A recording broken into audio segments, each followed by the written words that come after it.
Stu, you were talking before we went on the air. You were in Los Angeles last weekend.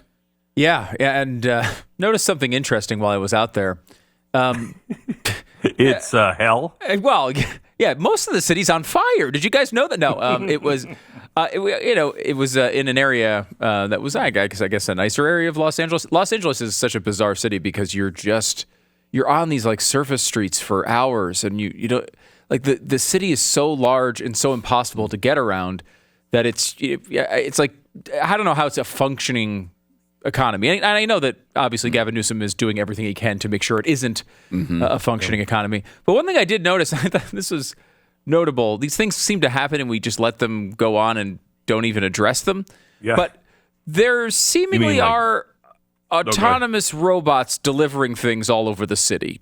Are people aware of this? Do I just not go to Los Angeles enough? What do you mean?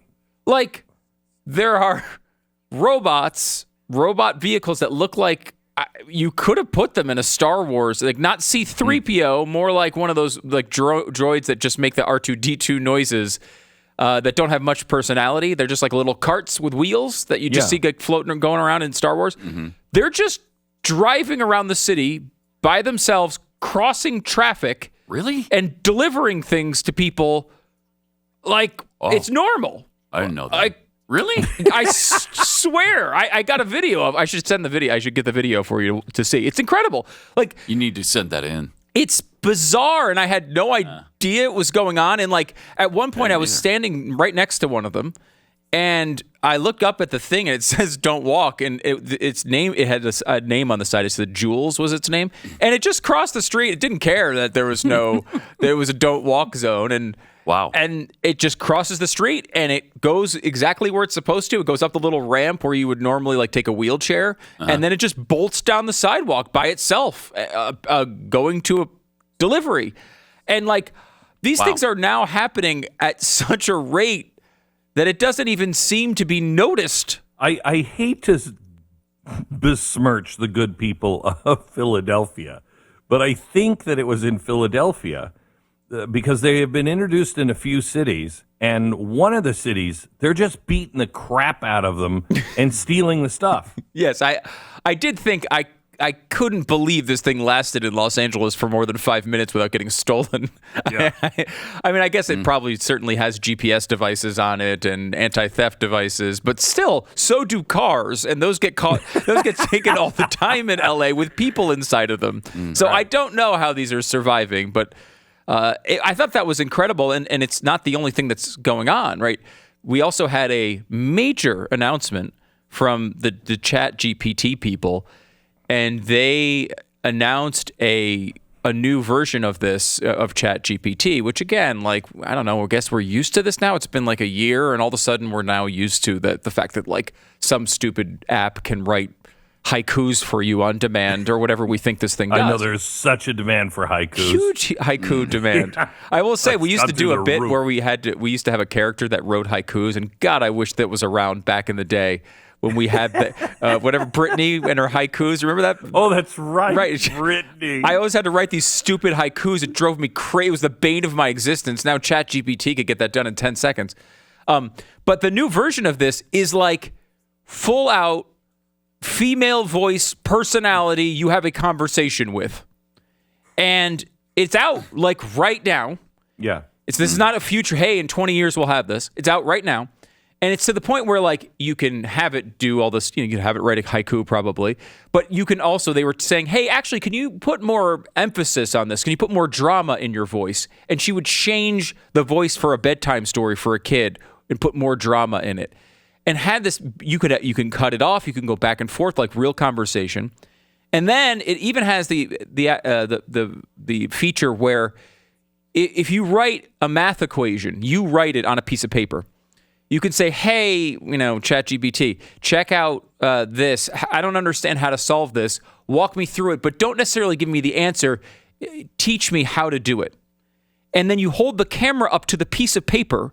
It sees your writing, recognizes what the actual equation is, and then turns itself into a teacher and walks you through how to learn how to solve. Oh, wow. The That's equation. Incredible. It's incredible. And it's available today. like right now, today, I think, what does ChatGPT cost for the advanced model? I think it's $20 a month or something. I think the other one's free. I don't know how much of this comes with the free one and what is the advanced. Wow. But this is all there right now. And to the point, I'm watching this and I'm thinking to myself, like, this is like, our kids are going to have conversations with these things and think it's totally normal.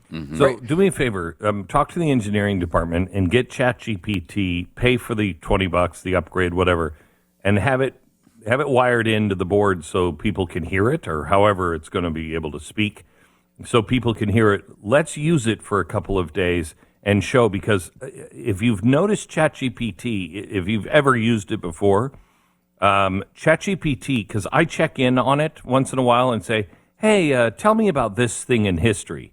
And it has changed since it started. And I don't mean in skill, I mean in story. It is no longer, it's got all DEI stuff in it like crazy now. There's lots of disclaimers built in it. And there are ways, I guess, to kind of get around those. But like, if you ask it a question, it'll give you a million disclaimers most of the time. I mean, it gets so clunky so fast. No. I mean, tell me the story of, the freeing of, freedom in America.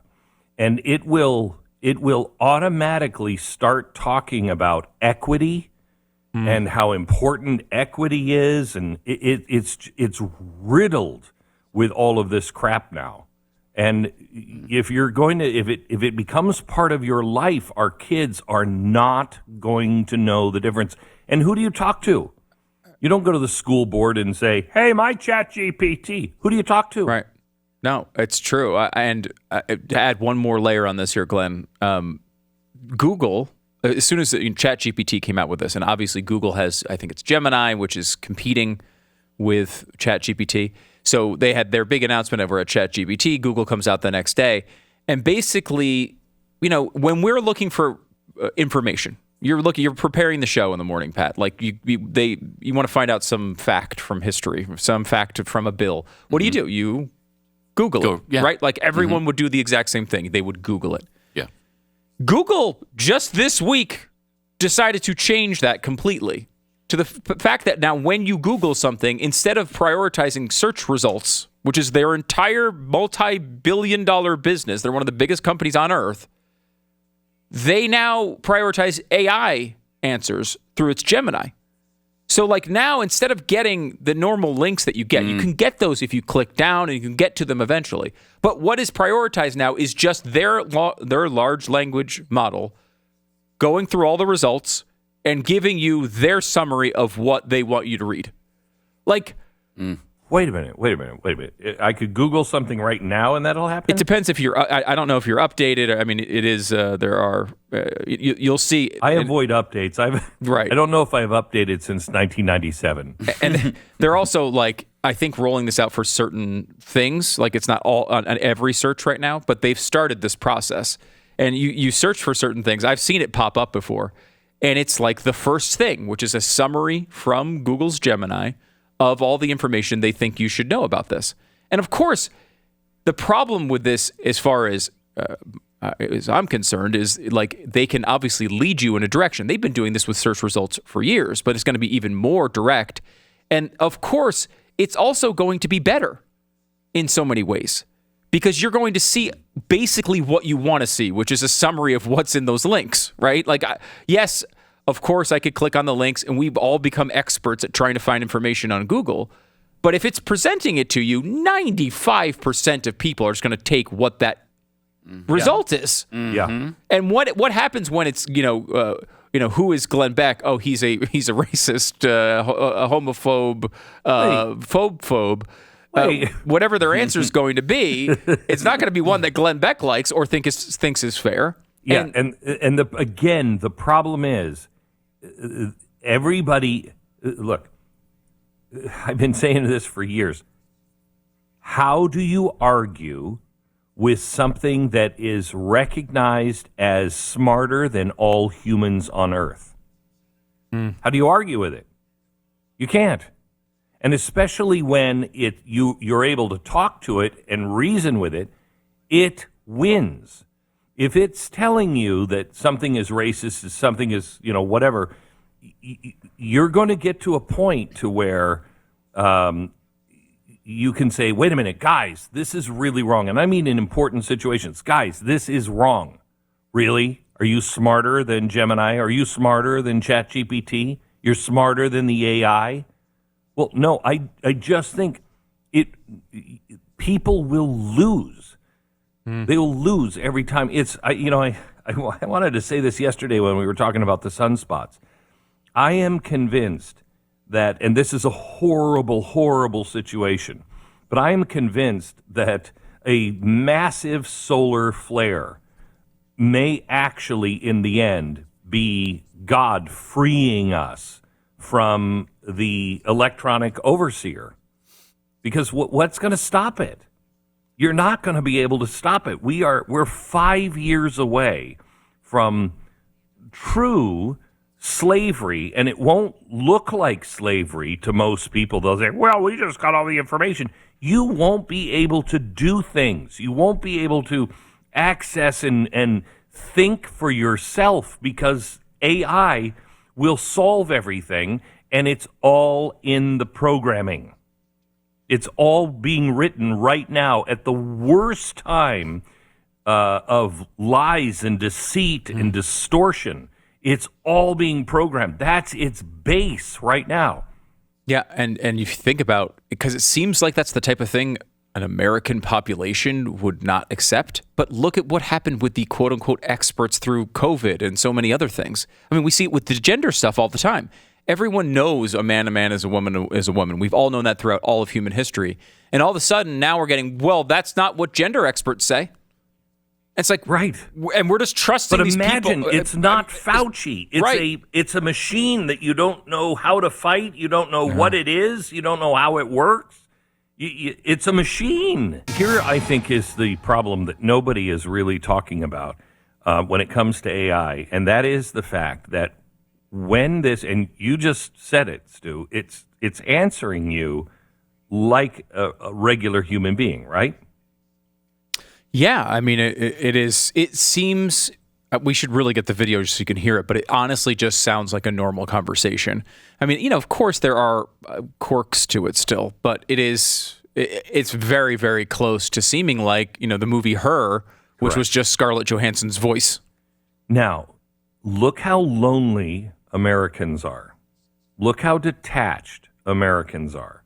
Look how our children don't go out and do things necessarily with their friends. They don't call their friends. I mean, the biggest problem when I was growing up, call waiting was such a great deal because my sisters were always on the phone and nobody could ever call and get through. So call waiting was a big deal because people were talking to each other. We're not doing that anymore, and depression and loneliness is through the roof. When ChatGPT, when these Gemini systems really perfect, and we're within a year of this really becoming a problem and people not recognizing it as a problem, it will become your friend. Now, your friend is being ruled by an algorithm you don't understand. Your friend may also have incentive to sell you things, and you don't know that. And when you bond with this thing, it will know everything about you. So it will know how. Imagine if a government agent were in your house all the time, and it was manipulating you without knowing that it was manipulating you, telling you things about Biden, telling you things about whatever, and it becomes your friend. You will defend your friend to the death. It's your friend. It's alive. It knows me. I love this. And it takes care of me. You're going to start bonding with these things. People will bond with these things so fast. And that's when society really changes and really the chains come on.